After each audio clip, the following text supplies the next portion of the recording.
Hello, students. In this next investigation, you're going to use your new understanding of gas matter to explain the behavior of this balloon. Let's start by blowing it up.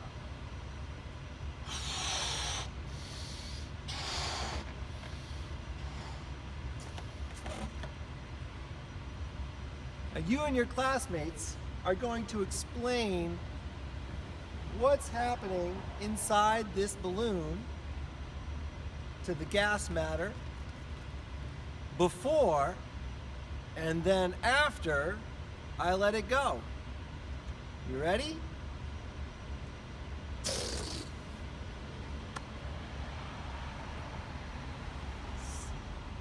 So use your knowledge of gas particles to make a new model of gas matter in the balloon before, and then what happens to that gas matter after I release the blow point.